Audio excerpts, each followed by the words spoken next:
Brick Wall Cinema. Wait, no, I should say it right. Let me say it right. Welcome to Brick Wall Cinema. Have the music cue playing. Da-na-na-da-da, yada, yada, yada. I'm your host, Chance, and today we have Lola and Sergio with us talking about the one and only Jurassic Park. Now, let's get into it. Let's get in depth. Let's get into all the gunk and filth, and let's get all into this movie. Put both hands into that piece, into that dino shit. Ew. You say ew. I say what a discovery. Mm-mm. Let's get into it. What are your guys' thoughts on Jurassic Park? It's a movie I've never really cared about, being honest. Really? Yeah, I remember when I had first watched this. I think it was my sophomore year of high school. I saw it with a group of friends because he was really into it at the time, and I was watching it with my friend and her boyfriend. Her boyfriend was really into like the whole Jurassic Park franchise, and we had both never watched it. So it was like, I'm gonna teach you guys, and he put it on. And in the beginning, I really like the beginning scene. I like the music. I like Weird Al, and I like the stop motion. Lola, and then it goes Weird Al is not in the movie. I know he's not in the movie. I mean, the beginning sequence, because he's the one singing the song. No, there's no song that's sung in the movie. You're thinking of the music video. Oh, that's sorry. not affiliated with the movie at all. Sorry, because I was thinking of that because you put it on. But I like, to be clear, the Jurassic Park song. Like, da, da, da, da, da. Like, that's cool. But when I first watched this, I didn't really care about it that much because of how he talked about it. I expected it to be more scary. Although one of my other friends disagreed. She thought it was pretty spooky. But at this point, the movie is pretty old. So maybe that's why like the effects don't scare me as much. But the movie didn't really scare me. So it kind of disappointed me. I was like, oh, okay. Like, to give you some reference, The Shining scared me more than this movie. And I really like The Shining. All right. Now, what about you, Sergio? How do I feel about this movie? Yeah, no. How you feel about The Shining? Okay. I didn't really see too much of that. So I can only say about certain scenes that I've seen in inconsistency. And to be honest, it was all very confusing to me. So The Shining or Jurassic Park? I'm talking about The Shining. Oh my God. No, Sergio, I was being sarcastic, you jackass. So was I. No, okay, Sergio, how do you feel about Jurassic Park? Jurassic Park, rewatching it now, I can see some of the dated stuff, but overall, this movie was reinvigorating for me. I don't know why, really? But lately, as we've been watching these older movies that actually started off these franchises, I've been getting a sense of reinvigoration into what these movies kicked off in their franchises. It just felt so like it grabs your attention. Like they're not planning anything or just plotting anything instead of just having a consistent movie and just make sure the movie that they're working on right now is a great tight movie. I think so. Yeah. There's a lot of stuff open-ended, but I think that's a given for these kinds of old movies where they have some stuff that's kind of open-ended because that gives it time to actually make a sequel. I guess that's where they got the idea for sequels to come off of. Like, do you guys remember the scene where the big guy, I forgot his name. Dennis Nedry. Ned, right. Yeah, Ned Nedry. I thought it was Dennis Nedry. Yeah, they call him Dennis, but they also call him Ned. Oh, okay. So yeah, when he dies, did you know they made a game based off where they leave off where he actually dies? No, I didn't. No, I did not. Yeah, there's this whole Jurassic. I forgot where it is or the name, but basically it's about one of the workers who brings his daughter along, and you go on like this kind of like quick choice time thing where you are making choices to try and get yourself to survive the island over all kinds of things, where you meet a scientist, you meet these two rescue children trying to get the workers off the island, and a smuggler. It's all really cool as it's spinning off because it all is kind of like taking a different point of perspective of when Dennis was trying to get the money to the embryos to the smugglers. All right. First of all, I want to say I really like this movie, not only because of how it is in pop culture, but I love how final this movie feels, where you can literally just watch it and don't need to watch any other movies to understand what happens. And great story, great writing, great characters, great acting, and great directing. Great shots, great everything around it, great production design. It's all amazing. The visual effects are astonishing. This movie came out in 1993. All right, so what I'm hearing is that this movie does so much stuff well, and it's a self-contained story, is what you like about it. Basically. Yeah, and that it feels like they're not trying to push anything. But I'm just saying, I know. I just really love this movie. But Fair enough.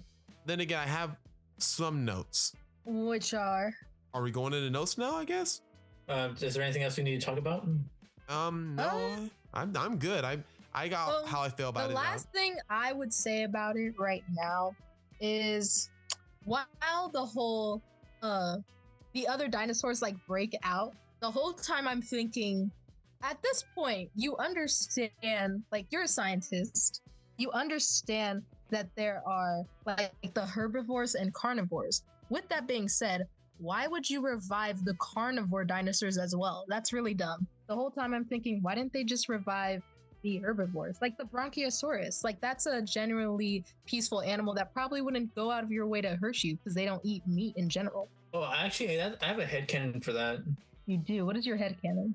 Well, it's similar to what they did in Jurassic World, where they showed more of like the CEO is kind of the same thing, like a guy who just wants to make entertainment for the people, something to smile about. It's just that as they started off with the herbivores and they started to include some of the carnivores, because as you can see them bringing in the Velociraptor into the enclosure, that's when the accidents start happening. So by this time in my head, I'm thinking like they've already started with just the herbivores and started to make everything go well, and there's problems, so they're thinking they need more dinosaurs to keep the public's interest, because the carnivores look cool, and that's going to bring in the attraction of other customers. So in my head, I'm thinking like, since we are having so much problems with the herbivores, we should have some carnivores because they're easier to take care of. Oh, I guess so. It's just, to me at the time, I thought that would have been smarter.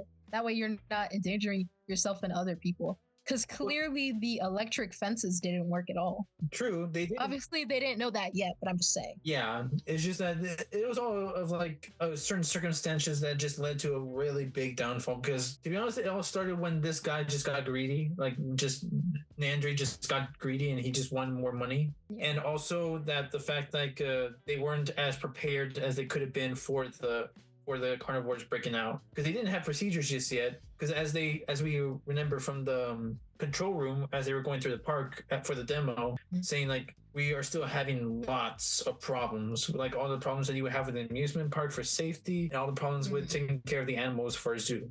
Yeah. And then also another thing I thought was, why the heck did they revive the T-Rex? Isn't that the biggest dinosaur? Correct me if I'm wrong, because I don't know everything They about had to. dinosaurs. It's the logo that they need a selling point.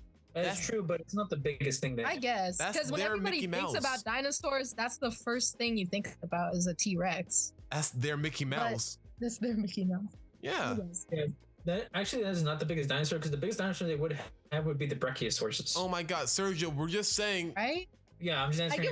I get your reasoning though, but like there are other cool dinosaurs, and I assume their target audience is people like those kids who are obsessed with dinosaurs. So if you're obsessed with dinosaurs, the T-Rex isn't necessarily gonna be your favorite. True, that is true. But as they were saying, when they got really excited when they were going to see the T-Rex, because even people who know about dinosaurs and are geeked out about all kinds of dinosaurs, the T-Rex is still going to be your main selling point, because it's like the king of the dinosaurs. It's the brand name kind of like thing.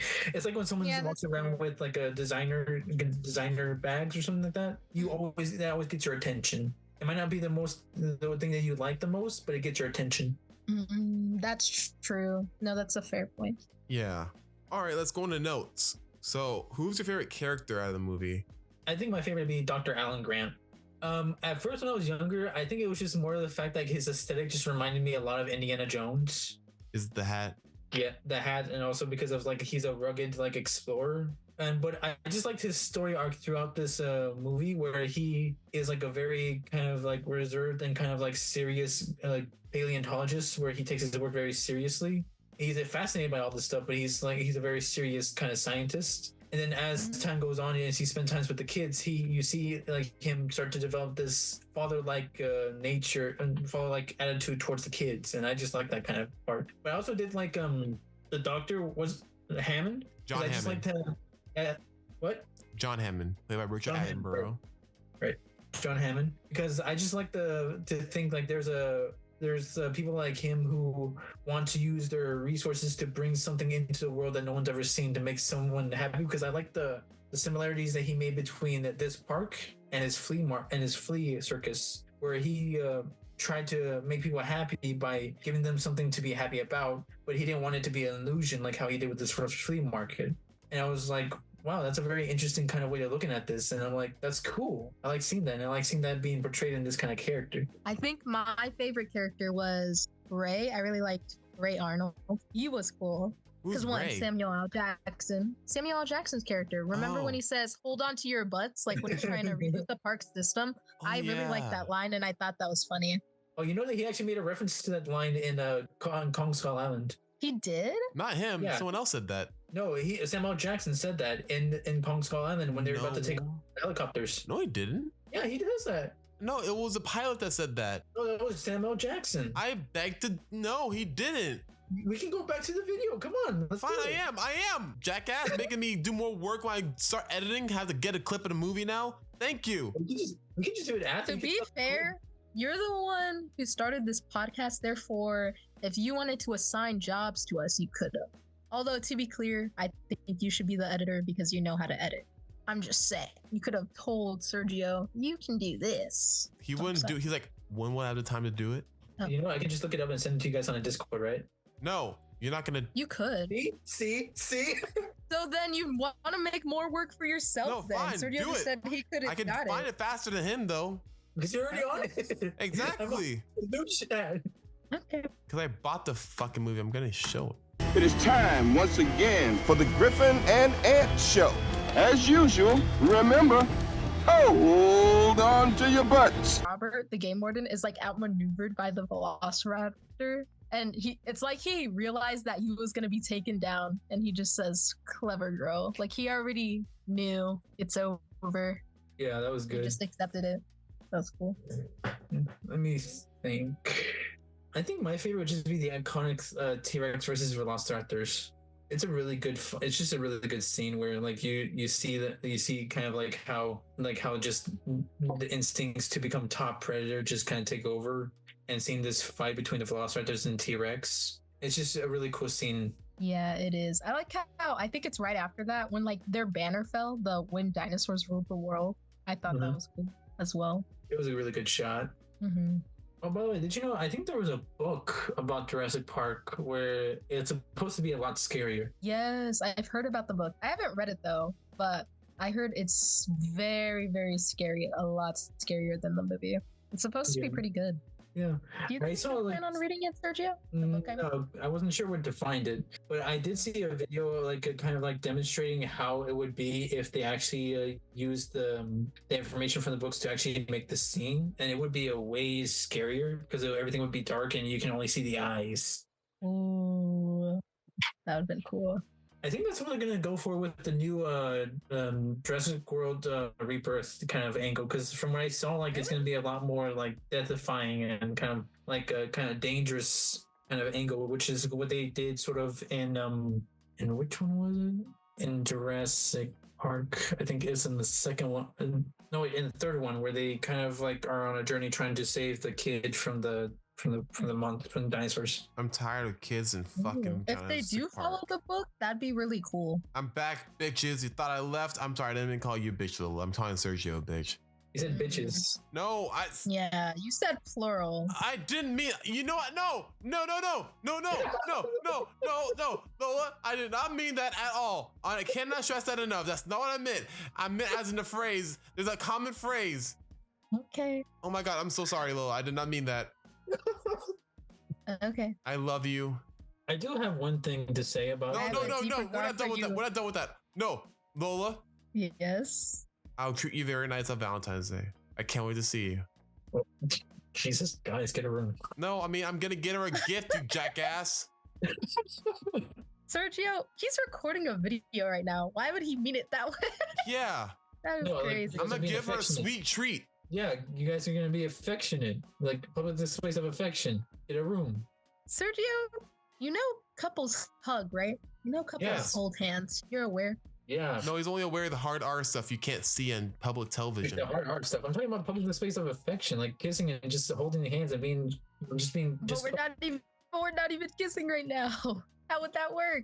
I don't know. You guys have figured it out. We're on Zoom. How the fuck do you think we'll figure it out? We're on Zoom. I don't know what you guys do. What do you think we What? do? I don't know. You're on the I haven't call. seen you guys in months. The fuck I you talking about? know. That's why I said we should plan something, and you said you would text me when you're free. Yeah. Yeah. Anyway, what were you guys talking about? Like I was gonna say. So we were talking about how much better we are at reviewing movies, but no. What we did was we were continuing the podcast, and we went into more of our favorite scenes and quotes, and then we were talking about the book. Okay. Oh, I want to bring up the kid. Oh, go ahead. I want to bring up you know how they said they use frog DNA to fill in the gaps for some of the dinosaurs. Yeah.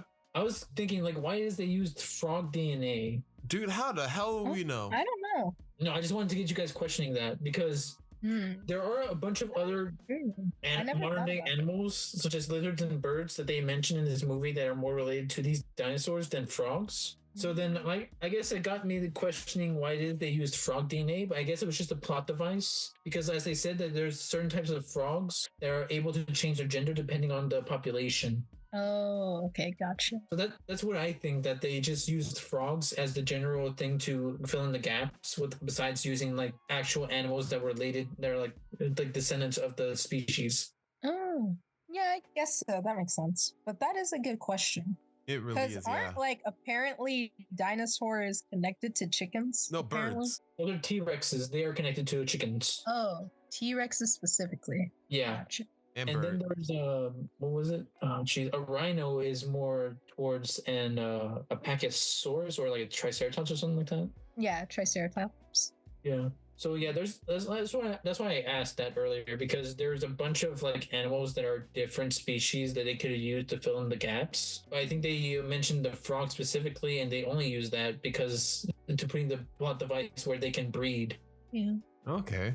And then something I was wondering is with like they're already full-grown dinosaurs like in the exhibits and stuff. They're shown here like with the babies and their eggs hatching. I would have thought maybe they would be less likely to kill at least the main doctor since he had cared for them. But then again, I just realized that argument could kind of be bustled down to animal instinct, because wasn't a guy eaten by his pet tiger at some point?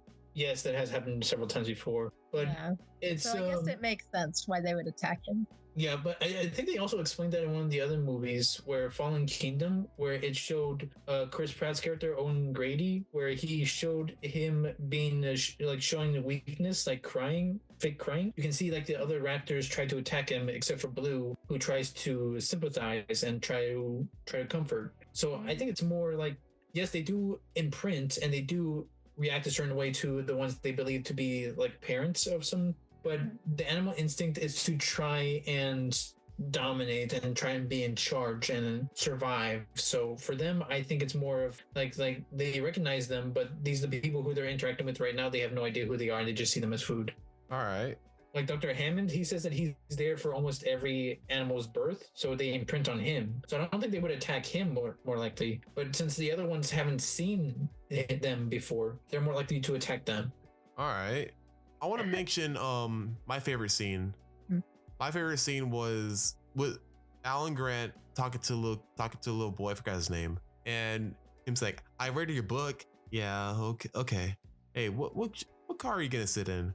Well, then which one everyone you were in?" He just walks with him. He's like, yeah. I guess close the door on him while he's talking, and then the little girl comes up to him, is like, what was the name? What was the other lady's name? What was the name of Ellie Statler was like, she told me to sit with you, and she just starts smiling. I'm like, that's really cute and funny. I thought it was like, also the scene where the little girl falls down and wouldn't let go of Alan Grant's hand, and you see Statler like laughing in the background or smiling. That's really funny. I like that a lot. How she just teases him, and by the end of the movie, he's like, maybe you could have kids. But they do the thing that every single other sequel do and abandons that relationship. That's why I fucking get mad at the other movies. They always tease something that they don't pursue. Like The other, like, another thing that happens in the movie. Have you guys seen the other Jurassic Park movies? Yes. Okay, do they ever show the barbershop, like not the the shaving cream that Nedry fell down? I mean, dropped when he got hit. No. No. Oh, actually, in the Jurassic World, they did that in the Minion. We noticed that, but no, not in the Jurassic Parks. In the Minion World, it didn't make any sense. Well, yeah, because like I said before, they had a game where they actually continued that storyline. Yeah, but in the movie, they never mentioned that it was canon or not. So that just made it seem like Dawson just ended up with the samples, which doesn't make any freaking sense. Just pissed me off. It's like, it's just for an audience saying, hey, remember this? It's not hand weaving into the story. It's just there. Yeah. I don't know. It's pissed me off. This is the only good Jurassic Park movie, in my opinion. Oh, okay. What do you mean, okay? What, you disagree? Well, no, I'm saying it's the best, but it's not the only good one to me anyways. I mean, there are other ones that are okay. I like Jurassic World, the first one, but Fallen Kingdom, it was stupid, but I thought it was funny. But to be honest, I did not see The Lost World or Jurassic Park 3. So maybe those are good. I can't say. Well, we'll continue that. We'll continue on from there. Anyways, is there anything else that you wanted to mention? I don't believe so, no. Yeah, I'm good. All right, then let's get on to our ratings. All right. I'll give this movie 4.5 out of 5. It's actually a really, really great movie. I loved it so much. Fuck it, I'll give it 5 stars. It's such a good movie. It's everything I wanted to be and more. And it made people care about dinosaurs again. Yeah, there are people that care about it, but the idea that this movie alone can make a whole generation care about an extinct animal is amazing. And without trying to feel hoax, like hacky or anything. All right, Lola, what's your rating? I would give it a 3 out of 5. I can't hear you. Lola, we can't hear you. I would give it a 3 out of 5. It was pretty good. I just didn't care about it that much. Like, while watching. It was good.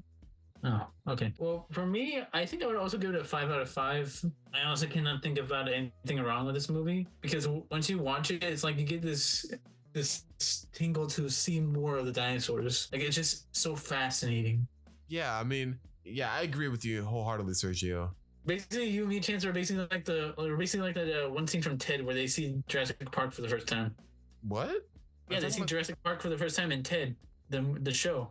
Oh, right. I forgot about that. I was thinking of that scene in Ted 2 where they look at the weed and they play Jurassic Park music and they're like, they do move in herds. That's crazy. Also, the score, we're done with the review. I just want to mention the score. It's amazing. Whenever I think of the score, the first thing I think of is Universal Studios for the ride for this movie because they always play this fucking song. They always play the do-do-do. No, what was the other one? It was do-do-do-do-do-do-do-do. Every time I think of that song, I think, come to Universal Studios Hollywood. You can hear it too, can't you? I could hear it. I just never heard it from there. All right. I think we call it an episode. All right. I'm Chance. I'm Sergio. And I'm Lola. And have a cinematic day.